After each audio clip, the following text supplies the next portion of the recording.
ওৰেছে বিৰতিৰ পাছত আপুনি চাই আছে প্ৰাইম টাইম 18 ৰঙিয়াৰ প্ৰতিভাৱান ছাত্ৰ সমৰজ্যোতি ভাগৱতীৰ এক নতুন সৃষ্টি উদ্ভাৱনী শক্তিৰ পৰিচয় দি ছাত্ৰজনে সাজি উলিয়াইছে হোটেল ৰেষ্টুৰাণ্ট ব্যৱহাৰ হোৱা ডিজিটেল মেনু এই মেনুৰ নিৰ্দিষ্ট স্থানত ক্লিক কৰি গ্ৰাহকে অৰ্ডাৰ দিব পাৰিব খাদ্য সামগ্ৰীৰ অৰ্ডাৰ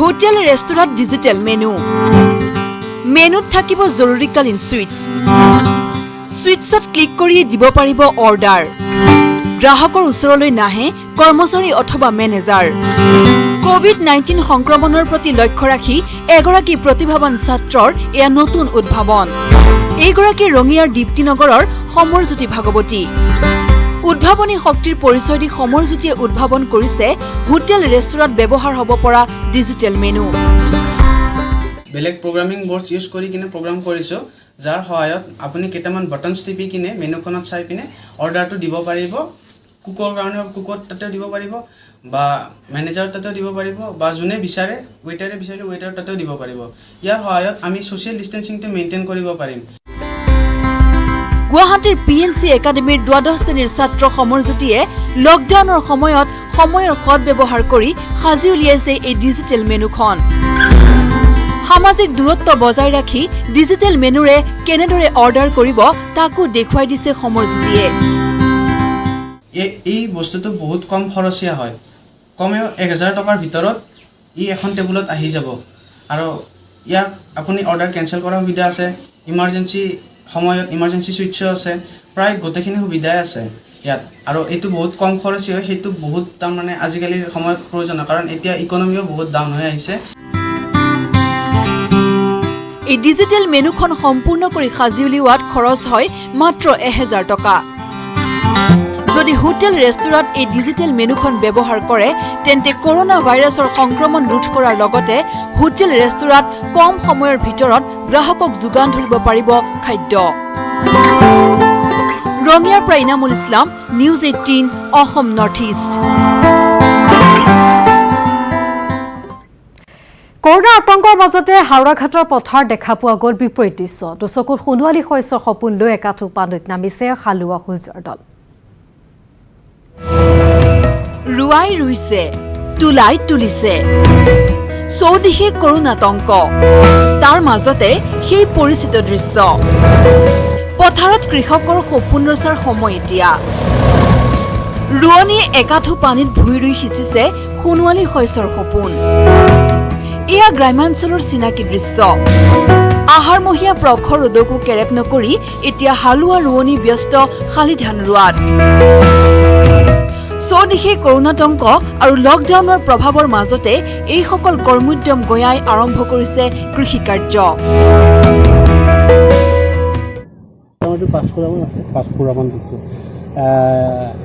কিমানজন হাজিৰা লাগিছে আজি 31 মেম্বাৰ আজি কেনেকৈ দিব লাগে হাজিৰা পইচা 200 টকা 250 টকা খুৱাই বুৱাই দুই টাইম খুৱাই দিব লাগে আকৌ আলি কাটা আলি বনোৱা যথেষ্ট খৰচা আছে এক পুৰা মাটি খৰচ মোটামুটি 18,000 প্লাছ হৈ যায় এক পুৰা মাটি কমপ্লিট কৰিব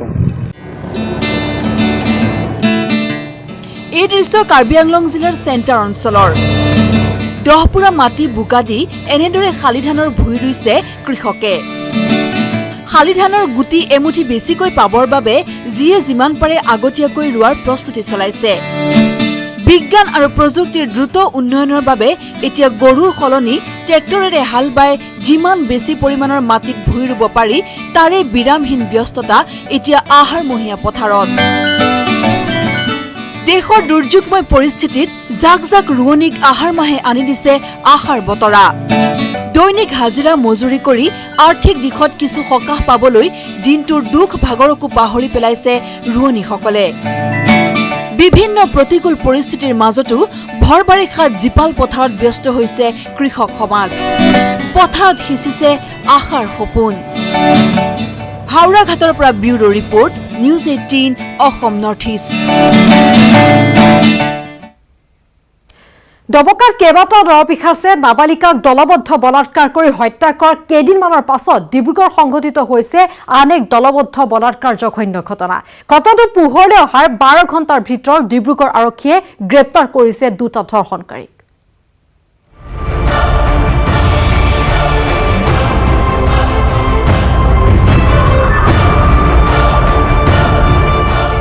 ডিব্ৰুগড়ত নাবালিকাক দলবদ্ধ ধৰ্ষণ 4 পিশাচৰ আহুৰিক কামনাৰ বলি 15 বছৰীয়া নাবালিকা এজাহাৰ দিয়াৰ 12 ঘণ্টাৰ ভিতৰতে 2 পিশাচক গ্ৰেপ্তাৰ শুকুৰবাৰে সন্ধিয়া ৰাজপথত অকলে পাই নাবালিকাক দলবদ্ধ ধৰ্ষণ কৰিছিল বিকি ৰায় আৰু বিকাশ ৰায় নামৰ এই 2 পিশাচে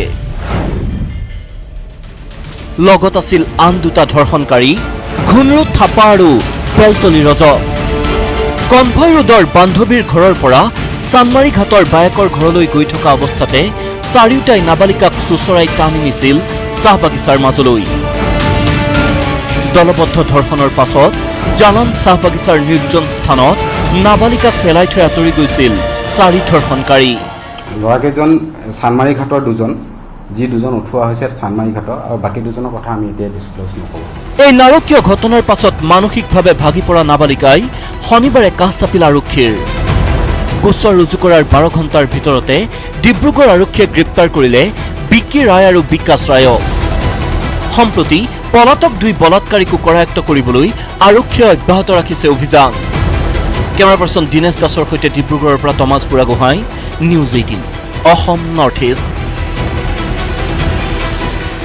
পূজা অক্ষ পুষ্পাঞ্জলি আহুতিৰে আৰম্ভ হয় আমাৰ প্ৰাত্যহিক কৰ্ম কাহিনী পথে আপোনাক ফুল যোগান ধৰা মালিজনক হয়তো বহুদিন দেখা নাই আপুনি পৃথিৱীৰ অসুখৰ সময়তে অসুস্থ হৈ পৰিছে মালি আৰু ফুলৰ দোকানীসকলৰ দেহমন প্ৰাতঃ পূজা অৰ্ঘ পুষ্পাঞ্জলি আহুতিৰে আৰম্ভ হয় আমাৰ প্ৰাত্যহিক কৰ্ম কিন্তু কাহিলী পোৱাতে আপোনাক ফুল যোগান ধৰা মালিজনক হয়তো আপুনি বহুদিন দেখা নাই পৃথিৱীৰ লগতে ফুলৰ দোকানীসকলৰো দেহমন অসুস্থ কাৰণ দীঘলীয়া লকডাউনত পাণ বজাৰ ফুলৰ বজাৰ নিমাওমাও বিয়া সবাহৰ ভৰপূৰ বতৰত ফুলৰ ক্ষুদ্ৰ ব্যৱসায়ৰ ওপৰত ৰামটাঙোন সোধাইছে কৰোনাই কৰোনাৰ বাবে বিয়া সবাহ সকলো পাতিবলৈ এৰিছে আৰু ফুলৰ ক্ষুদ্ৰ ব্যৱসায়ী 5 শতাধিক পৰিয়ালৰ পানীত হাঁহ নচৰা হৈছে দৈনিক 10,000 টকাৰ ফুল বিক্ৰী কৰা দোকানত এতিয়া মমবাতি জ্বলিছে 500 টকাৰ ফুল বিক্ৰী কৰি পৰিয়াল চলাবলৈ অসমৰ্থ পাণ বজাৰৰ ফুলৰ ব্যৱসায়ী বলে কি মানে 5টা পৰিয়ালে আছে কিমান চলিব তাতে সেনেকৈ হিচাপে চলি আছোঁ একবাৰেই নাই আপুনি চাই আছে মানে কাষ্টমাৰে নাই এনে বহি আছিলোঁ আমি দিনত মানে মাত্ৰ 1,000 টকা বিক্ৰী হয় যি বেয়া লগন যি আছিল সেইটো মানে হেৰি একো নাই পাণ বজাৰ ফুলৰ বজাৰৰ অধিকাংশ দোকানীয়ে থলগিৰি হাজোৰ ফুলৰ ব্যৱসায়ৰে হাজোৰ 3 শতাধিক পৰিয়াল চলি আছে কিন্তু এতিয়া সকলো অসহায় সেয়ে ব্যৱসায়ীসকলৰ চৰকাৰলৈ বিনম্ৰ অনুৰোধ আমাকো অলপ চাওক আমাৰো আছে 1 পৰিয়াল ইমান ভাল নহয় দাদা একদম বেয়া এনে চলি আছে আৰু টুকটাক কি কৰিব আৰু এক কৰি কম 200 টকা ভাড়াই পৰি যায় আজি এই 500,000 এনেকৈ চলি কেনেকুৱা আছিলে আগতে ভাল আছিল আগতে 500 এনেকৈ হৈছিল ফুলৰ লগত জড়িত ব্যৱসায়ৰ প্ৰতি সদয় হ'বনে চৰকাৰ আত্মনিৰ্ভৰশীল ভাৰতৰ সপোন ৰচা বিজেপি চৰকাৰে এই সকল লোকক জীৱনে সাহায্য উত্তৰ গুৱাহাটীৰ পৰা Rantu Baishya News 18 Assam north east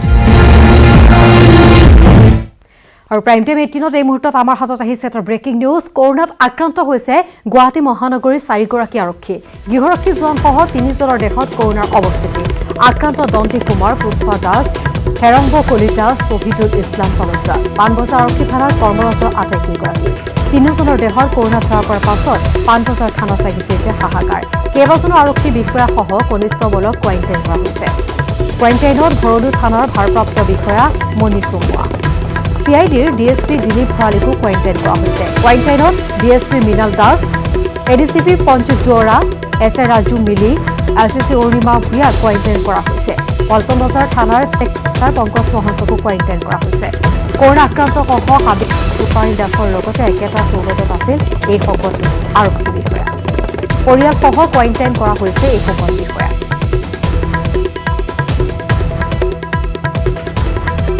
জ্যেষ্ঠ সাংবাদিক অসীম কুমাৰ বৰাৰ সৈতে ফোনযোগে সংযুক্ত হৈছোঁ। অসীম, ইতিমধ্যে আমি বাতৰি সম্প্ৰচাৰিত কৰিছিলোঁ যিসকলে সন্মুখৰ পৰা থাকি এইখন যুঁজত আহিছে তাৰ ভিতৰত দেখা গৈছে চিকিৎসা কৰ্মী বা সংবাদ মাধ্যমৰ লোক আক্ৰান্ত হৈছে, কিন্তু শেহতীয়াকৈ আৰক্ষীৰ লোক আক্ৰান্ত হোৱাৰ খবৰ আমাৰ হাতলৈ আহিছে। অধিক কি আছে আপোনাৰ হাতত তথ্য? হয় ভাই, এইটোতো আমাৰ কাৰণে যি বিশেষকৈ মহানগৰবাসীৰ বাবে অতি উদ্বেগজনক কথা যে যিকোন সময়ত কোৱাৰেণ্টাইন শিবিৰৰ পৰা মানুহ যাবলৈ লৈছে বা চিকিৎসালয়ৰ পৰা বহু লোক নিজৰ ঘৰলৈ যাবলৈ লৈছে, কিন্তু সেই সময়তে দেখা গৈছে যে গুৱাহাটীত চিকিৎসক আৰু আৰক্ষী বিষয়া কৰ্মচাৰী কৰোণাত আক্ৰান্ত হৈছে, যিটো স্বাভাৱিকতে উদ্বেগজনক কথা। কাৰণ কালি দুজনকৈ চিকিৎসক এখন হস্পিটেলৰ কৰোণাত আক্ৰান্ত হৈছিল আৰু আজি এখন থানাৰ 4জনকৈ কনিষ্টবল আৰু বিষয়া কৰোণাত আক্ৰান্ত হোৱাৰ পিছত স্বাভাৱিকতে এটা প্ৰশ্ন উঠিছে যে গণসংক্ৰমণ আৰম্ভ হৈছে নেকি এই গুৱাহাটী মহানগৰীত। বিশেষকৈ এই লোকসকলৰ কোনো ট্ৰেভেল হিষ্ট্ৰী নাই বা তেওঁলোকে বিভিন্ন কোনো ঠাইৰ পৰা অহা নাছিল, কিন্তু তেওঁলোক অনবৰত ব্যস্ত আছিলে গুৱাহাটী মহানগৰীৰ কৰোণাৰ যিটো নিয়ন্ত্ৰণৰ যিটো ব্যৱস্থা কৰিব লাগে, তেওঁলোকে প্ৰশাসনিক কাম কাজ কৰি আছিল, চিকিৎসকসকলে চিকিৎসা সেৱা আগবঢ়াই আছিল আৰু আৰক্ষী বিষয়াসকলে যান বাহন নিয়ন্ত্ৰণকে ধৰি কৰোণা সন্দৰ্ভত যিখিনি কাম কৰিব লাগে সেই ধৰণৰ কামত ব্যস্ত আছিল। কিন্তু তাৰ মাজতে চিকিৎসক আৰু আৰক্ষী বিষয়া কৰ্মচাৰীৰ কৰোণা আক্ৰান্ত এটা কথা স্পষ্ট কৰি দিছে যে গুৱাহাটী এটা খুব সুৰক্ষিত ঠাই হৈ থকা নাই। হয়তো কিছুদিনৰ পিছত বা আৰু তেনেকুৱা ধৰণৰ লোক আক্ৰান্ত হ'ব পাৰে। আমাৰ হাতত ইতিমধ্যে তথ্যখিনি আহি পৰিছে যে এই আক্ৰান্ত হোৱাৰ পাছত এটা বৃহৎ অঞ্চল কণ্টেইনমেণ্ট জোন হিচাপে ঘোষণা কৰিব লাগিছে। ইয়াৰ ভিতৰত কেইবাজনো আৰক্ষী বিষয়া আছে। ভৰলুমুখ থানাৰ OC কোৱাৰেণ্টাইনত থাকিব লগা হৈছে। তেনেদৰে ACP Mrinal Das, DSP Dilip Bharali, পঞ্জিত Duwara, ADCP Raju মিলি, SI অৰুণিমা ভূঞা, OC তেনেকুৱা ধৰণৰ কেইবাজনো আৰক্ষী বিষয়া আৰু কনিষ্টবল আজি কণ্টেইনমেণ্ট জোনত থাকিব লগা হৈছে। গতিকে এই কথাটোৱে এটা কথা প্ৰমাণ কৰিছে যে আৰক্ষী লোকসকললৈ এই সংক্ৰমণ হৈছে, মানে গুৱাহাটীৰ ৰাস্তাই ঘাটে কৰোণা সংক্ৰমিত লোক ঘূৰি ফুৰিছে আৰু তেওঁলোকৰ সংস্পৰ্শলৈ চিকিৎসক আৰু আৰক্ষী বিষয়া কনিষ্টবলসকল আহিছে, যি কাৰণে আজি তেওঁলোকৰ গাতো এই মহামাৰীৰ ৰোগ দেখা গৈছে। গতিকে স্বাভাৱিকতে চৰকাৰে হয়তো গুৱাহাটীৰ কিছু যান জঁট বা মানুহৰ সমাগম নিয়ন্ত্ৰণ কৰিব লাগিব, গুৱাহাটীৰ যিটো সান্ধ্য আইন হয়তো আৰু আগবঢ়াব লাগিব, নহ'লে হয়তো পৰিস্থিতি আৰু জটিল হ'ব। গতিকে এই ক্ষেত্ৰত হয়তো আমি পিছত আৰু তথ্য পাম কেনেধৰণে তেওঁলোক আক্ৰান্ত হ'ব লগাইছিল। ইফালে এগৰাকী ছাত্ৰীও কৰোণাত আক্ৰান্ত হোৱাৰ তথ্য আমাৰ হাতলৈ আহিছে। GNM নাৰ্ছিং ছাত্ৰীগৰাকীক আক্ৰান্ত হোৱাৰ তথ্য আমি লাভ কৰিছোঁ। এই মুহূৰ্তত আমাৰ হাততে ব্ৰেকিং নিউজ আহিছে যে এগৰাকী নাৰ্ছিঙৰ ছাত্ৰী এতিয়া কৰোণাত আক্ৰান্ত হৈছে। MMCHৰ এই নাৰ্ছিঙৰ ছাত্ৰগৰাকী ক'ত কেনেদৰে আক্ৰান্ত হৈছে, কিয় আক্ৰান্ত হ'লে সেই সম্পৰ্কত আমি পিছত তথ্য পাম, কিন্তু তেওঁ বাইহাটা চাৰিআলিত ঘৰ বুলি আমি জানিব পাৰিছোঁ। প্ৰিজা দাস বুলি যিগৰাকী ছাত্ৰী, নাৰ্ছিঙৰ ছাত্ৰী আক্ৰান্ত হৈ এইটোৱে আকৌ এটা প্ৰমাণ কৰিছে যে চিকিৎসালয়সমূহতো এতিয়া কৰোণা মহামাৰীৰ হটস্পট হৈ পৰিছে। হয়তো তেনেদৰে হয়তো আৰু গণসংক্ৰমণ বৃদ্ধি পাব পাৰে। এই ক্ষেত্ৰত এতিয়া জিলা প্ৰশাসন বা স্বাস্থ্যমন্ত্ৰী হিমন্ত বিশ্ব শৰ্মাই গুৱাহাটীৰ মানুহৰ নিৰাপত্তাক লৈ কি ব্যৱস্থা কৰে সেয়া পৰৱৰ্তী সময়ত লক্ষণীয় হ'ব। ইভা হয় অসীম, ইতিমধ্যে আপুনি উল্লেখ কৰিছোঁ, আমি জনাই আছোঁ আৰক্ষীৰ লোক আক্ৰান্ত হোৱাৰ খবৰ। তাৰ লগতে যি আশংকা কৰা হৈছে গুৱাহাটী মহানগৰীত সংক্ৰমণৰ প্ৰসংগ উত্থাপন হৈছে, তাৰ বাবে যিবোৰ ৰেণ্ডম টেষ্টৰ এটা ব্যৱস্থাৰ কথা কোৱা হৈছে, গুৱাহাটী মহানগৰীৰ 12টাকৈ স্থানৰ কথা কোৱা হৈছিলে, যাৰ দ্বাৰা আচলতে প্ৰকৃতাৰ্থত গণসংক্ৰমণ হৈছে নাই সেয়া জানিব পৰা যাব। আৰু শেহতীয়া যিসমূহ খবৰ আহিছে আৰক্ষীৰ লোকো যিহেতু আক্ৰান্ত হৈছে, গতিকে তেনে ভয়াৱহ ইংগিতে আচলতে প্ৰদান কৰিছে বুলি ক'ব পাৰি। হয়, হয়তো গুৱাহাটীত এনেকুৱা এটা পৰিস্থিতিৰ সৃষ্টি হ'ব বুলি আশংকা কৰিয়েই চৰকাৰ বা প্ৰশাসনে যিটো পৰীক্ষাৰ ব্যৱস্থা কৰিছিল। ইতিমধ্যে 5,000 লোকক নমুনা সংগ্ৰহ কৰি সংক্ৰমণ হৈছে নে নাই সেইটো নিৰ্ধাৰণ কৰিবৰ কাৰণে পৰীক্ষাৰ ব্যৱস্থা কৰিছে। সেই ৰিপৰ্ট হয়তো অহা নাই, কিন্তু সেই ৰিপৰ্ট আহিলে যে গুৱাহাটীত আৰু সংক্ৰমণ বৃদ্ধি পোৱাৰ তথ্য আহিব বা আৰু লোক আক্ৰান্ত হ'ব সেইটো নিশ্চিত হ'বই। গতিকে তাৰ আগতেই কিন্তু পূৰ্বাভাস দেখা গৈছে যে আৰক্ষী বিষয়া আৰু চিকিৎসকৰ সংক্ৰমণটো সঁচাকৈ আমাৰ বাবে উদ্বেগজনক কথা হৈ পৰিছে। এতিয়া 5,000 লোকৰ যদি পৰীক্ষা সম্পন্ন হয়, তাৰ ৰিজাল্ট কি আহিব তাৰ ওপৰতে এতিয়া পৰৱৰ্তী বিশেষকৈ গুৱাহাটী মহানগৰীৰ ভৱিষ্যতটো নিৰ্ভৰ কৰিব কৰোণা সংক্ৰমণৰ ক্ষেত্ৰত। ইভা হয়, অসীম বৰা, এই মুহূৰ্তত আপোনাক ধন্যবাদ জনাইছোঁ।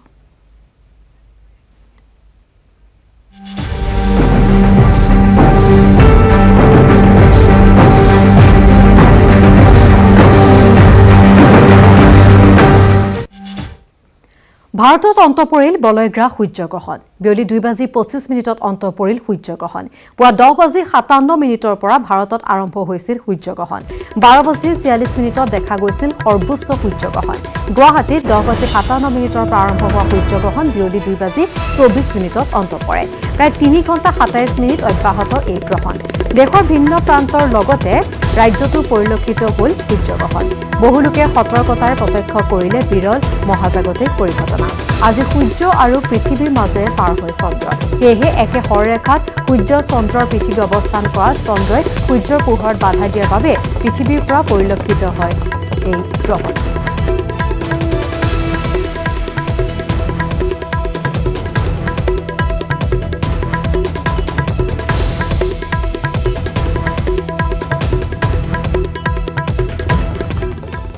আজি আন্তঃৰাষ্ট্ৰীয় যোগ দিৱস পালন কৰিলে মন্ত্ৰী অতুল বৰাই চৰকাৰী আৱাসতে যোগাসন কৰিলে মন্ত্ৰীগৰাকীয়ে কোনো প্ৰশিক্ষক অবিহনে নিজে কেইবাটাও যোগাসন কৰিলে মন্ত্ৰীগৰাকীয়ে আমি পুৱাৰে পৰা জনাইছো বিভিন্ন ক্ষেত্ৰৰ লোকসকলে যেহেতু আজি যোগাসন কৰা দেখা পোৱা গৈছে আমি এবাৰ দৃশ্য দেখুৱাইছো মন্ত্ৰী অতুল বৰাই এনেদৰে আজি চৰকাৰী আৱাসত যোগাসন কৰিছে কোনো ধৰণৰ প্ৰশিক্ষক অবিহনে নিজে এনেদৰে কেইবাটাও যোগাসন কৰিছে মন্ত্ৰী বৰাই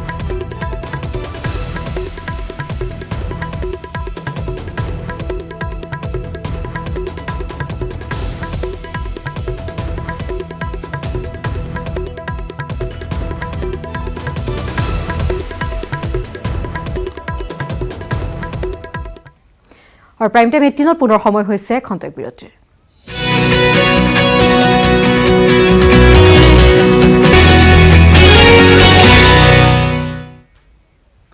উদ্দেশ্য বিৰতিৰ পাছত আপুনি চাই আছে প্ৰাইম টাইম 18 ফেচবুকত জনপ্ৰতিনিধিৰ চৰিত্ৰ হনন দুষ্ট চক্ৰৰ টাৰ্গেট বটদ্ৰাৰ বিধায়ক আঙ্গুৰলতা ফেচবুকত বিধায়িকাৰ চৰিত্ৰ হনন কৰা দুই অপৰাধীক সম্প্ৰতি আলহী ৰঙাঘৰ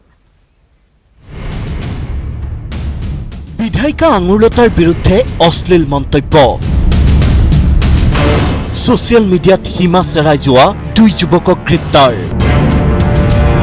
গম্ভীৰ অভিনন্দনৰ চূড়ান্ত সভ্যালিত লজ্জিত নগাঁওবাসী অশ্লীলতাৰ সীমা চেৰালে নগাঁৱৰ এই দুই যুৱকে বটদ্ৰৱাৰ বিধায়িকা আঙুৰলতা ডেকাৰ এটা ফেচবুক পোষ্টত আন্ধাৰৰ আঁৰত জোনাকী নামৰ এটা ফেচবুক পেজৰ জৰিয়তে দুই লম্পতে দিলে চূড়ান্ত অশ্লীল মন্তব্য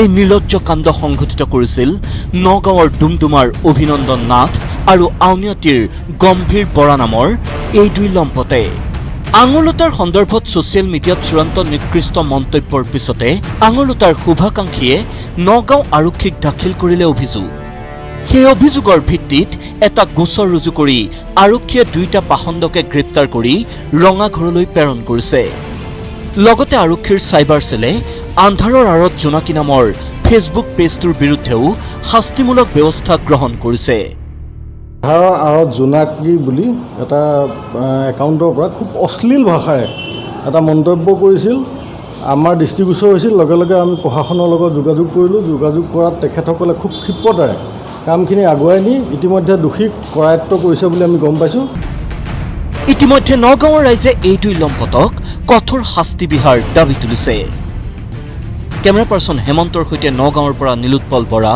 নিউজ 18 অসম নৰ্থ ইষ্ট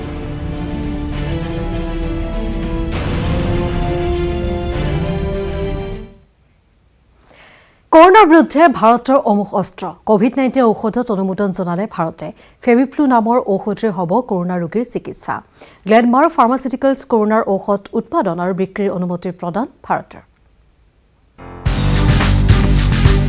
কৰোনাৰ বিৰুদ্ধে ভাৰতৰ অমোঘ অস্ত্ৰ কোভিড-19 ঔষধত অনুমোদন ভাৰতৰ ফেভিফ্লু নামৰ ঔষধেৰে কৰা হ'ব কৰোনা ৰোগীৰ চিকিৎসা গ্লেনমাৰ্ক ফাৰ্মাচিউটিকেলছক কৰোনাৰ ঔষধ উৎপাদন আৰু বিক্ৰীৰ অনুমতি কৰোনা মহামাৰীয়ে সমগ্ৰ বিশ্ব স্তব্ধ কৰি তোলাৰ সময়তে ভাৰতত আশাৰ সঞ্চাৰ এতিয়াৰ পৰা ভাৰতত উপলব্ধ হ'ব কৰোনা মহামাৰীৰ ঔষধ মৃদু আৰু মধ্য উপসৰ্গৰ ৰোগীৰ চিকিৎসাৰ বাবে ফেভিফ্লু নামৰ ঔষধৰ অনুমোদন ড্ৰাগ কণ্ট্ৰলাৰ জেনেৰেল অফ ইণ্ডিয়াই জৰুৰীকালীন ঔষধৰ শিতানত এই এণ্টিভাইৰেল ঔষধত অনুমোদন জনাইছে জৰুৰীকালীনভাৱে অনুমোদিত এই ঔষধ অহা সপ্তাহৰ পৰা সমগ্ৰ দেশতে উপলব্ধ হ'ব।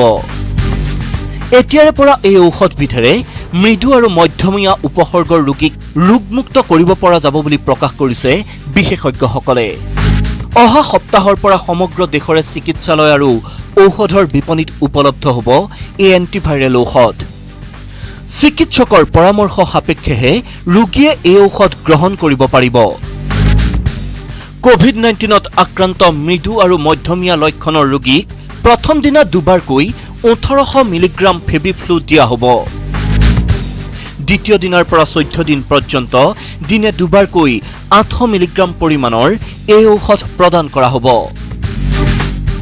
18 বছৰৰ পৰা 75 বছৰ বয়সৰ ৰোগীক এই ঔষধ দিব পৰা যাব।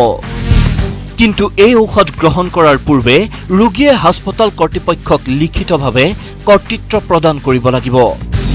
অৱশ্যে ফেবিফ্লুৰে চিকিৎসা হ'ব যথেষ্ট ব্যয়বহুল, কাৰণ 200 মিলিগ্ৰাম ফেবিফ্লুৰ এটা টেবলেটৰ মূল্য হ'ব 103 টকা।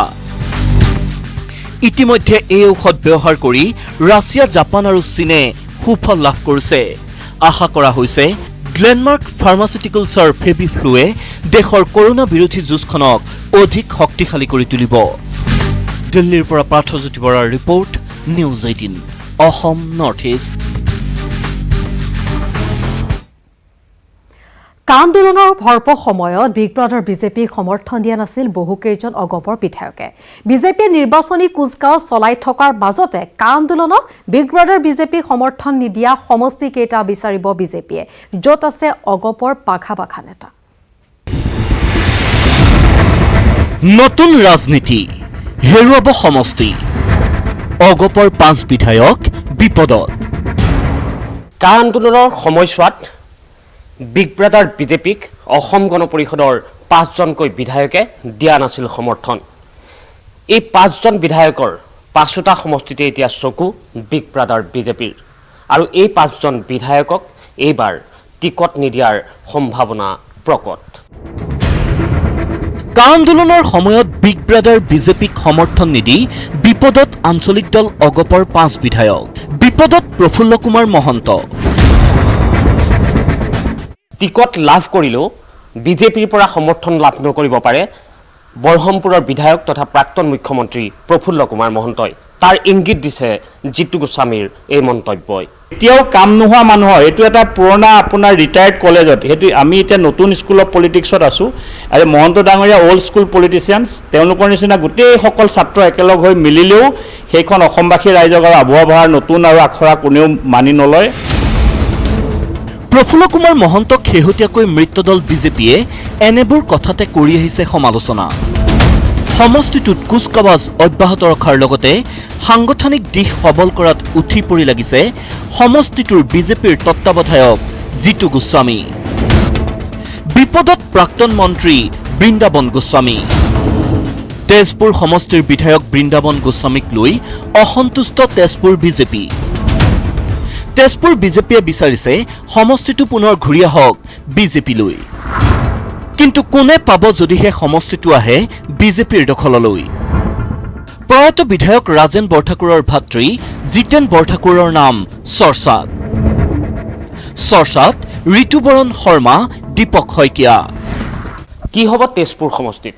তেজপুৰ বিধানসভা সমষ্টি 2016 চনত বিজেপিয়ে এৰি দিছিল অসম গণ পৰিষদত, কিন্তু সেই অসম গণ পৰিষদৰ বিধায়ক তথা প্ৰাক্তন মন্ত্ৰী বৃন্দাবন গোস্বামীয়ে আন্দোলনৰ সময়ছোৱাত সমৰ্থন নিদিলে বিজেপিক। বিপদত পবিন্দ্ৰ ডেকা। পাটাচাৰকুছিত বিপদত পৰিছে পবিন্দ্ৰ ডেকাও। আন্দোলনত সহযোগ কৰি বিগ ব্ৰাদাৰ বিজেপিৰ ৰোষত পবিন্দ্ৰ ডেকা। সমষ্টিটোত বিজেপিৰ হৈ কুচকাৱাজ জয়ন্ত মল্ল বৰুৱা আৰু মনোজ বৰুৱাৰ। বিজেপিৰ হৈ এতিয়া পাটাচাৰকুছিত কুচকাৱাজ চলাইছে 2জনকৈ নেতাই। তাৰ ভিতৰত আছে জয়ন্ত মল্ল বৰুৱা, আছে মনোজ বৰুৱা। বিপদত পৰিব পাৰে উৎপল দত্ত। লখিমপুৰ সমষ্টিত কুচকাৱাজ অব্যাহত ৰাখিছে মানৱ ডেকাই। কিন্তু ইয়াৰ মাজতে উৎপল দত্তৰ বিজেপি গমন হ'ব বুলিও চলিছে ব্যাপক চৰ্চা। লখিমপুৰ সমষ্টিটো এতিয়া যুৱ নেতাই অব্যাহত ৰাখিছে নিজৰ কুচকাৱাজ। মানৱ ডেকাই বিশেষকৈ বিভিন্ন ঠাইলৈ গৈ অব্যাহত ৰাখিছে নিজৰ কাম কাজ। বিপদত নাহৰকটীয়াৰ বিধায়ক নৰেন সোণোৱাল, সমষ্টিটোত কুচকাৱাজ যুৱ নেতা তৰংগ গগৈৰ, সমষ্টিটোত টিকট প্ৰত্যাশী বিপুল ডেকা ৰঞ্জিত বৰুৱাও। সমষ্টি নাহৰকটীয়া, এই সমষ্টিটোত নৰেন সোণোৱালক এইবাৰ আঁতৰাই কুচকাৱাজ অব্যাহত ৰাখিছে যুৱ নেতা তৰংগ গগৈয়ে। এনে পৰিপ্ৰেক্ষিতত অহা বছৰ অনুষ্ঠিত হ'বলগীয়া বিধানসভা নিৰ্বাচন হ'ব লক্ষণীয়। কেমেৰা পাৰ্চন অঞ্জন ডেকাৰ সহযোগত ৰাজু বৰুৱাৰ report, news 18 Assam north East. পূজা অক্ষ পুষ্পাঞ্জলি আহুতিৰে আৰম্ভ হয় আমাৰ প্ৰাত্যহিক কৰ্ম। কাহিনী পোৱাতে আপোনাক ফুল যোগান ধৰা মালিজনক হয়তো বহুদিন দেখা নাই। পৃথিৱীৰ অসুখৰ সময়তে অসুস্থ হৈ পৰিছে মালি অথবা ফুলৰ দোকানীৰ দেহমন। আৰু প্ৰতিবেদনে বিদায় লৈছো প্ৰাইম টাইম 18ৰ পৰা। নমস্কাৰ। প্ৰাতঃ পূজা অৰ্ঘ পুষ্পাঞ্জলি আহুতিৰে আৰম্ভ হয় আমাৰ প্ৰাত্যহিক কৰ্ম। কিন্তু কাহিলী পোৱাতে আপোনাক ফুল যোগান ধৰা মালিজনক হয়তো আপুনি বহুদিন দেখা নাই। পৃথিৱীৰ লগতে ফুলৰ দোকানীসকলৰো দেহ মন অসুস্থ, কাৰণ দীঘলীয়া লকডাউনত পাণ বজাৰ ফুলৰ বজাৰ নিমাওমাও। বিয়া সবাহৰ ভৰপূৰ বতৰত ফুলৰ ক্ষুদ্ৰ ব্যৱসায়ীৰ ওপৰত ৰামটাঙোন সোধাইছে কৰোনাই। কৰোনাৰ বাবে বিয়া সবাহ সকলো পাতিবলৈ এৰিছে আৰু ফুলৰ ক্ষুদ্ৰ ব্যৱসায়ী ৫ শতাধিক পৰিয়ালৰ পানীত হাঁহ নচৰা হৈছে। দৈনিক ১০,০০০ টকাৰ ফুল বিক্ৰী কৰা দোকানত এতিয়া মমবাতি জ্বলিছে। ৫০০ টকাৰ ফুল বিক্ৰী কৰি পৰিয়াল চলাবলৈ অসমৰ্থ পাণ বজাৰৰ ফুলৰ ব্যৱসায়ী। হ'লে কি মানে ৫টা পৰিয়ালে আছে, কিমান চলিব তাতে, সেনেকুৱা হিচাপে চলি আছোঁ। একবাৰেই নাই, আপুনি চাই আছে মানে কাষ্টমাৰে নাই, এনে বহি আছিলোঁ আমি। দিনত মানে মাত্ৰ ১,০০০ টকা বিক্ৰী হয়। যি বেয়া লগন যি আছিল এইটো মানে হেৰি একো নাই। পাণ বজাৰ ফুলৰ বজাৰৰ অধিকাংশ দোকানীয়ে থলগিৰি হাজোৰ।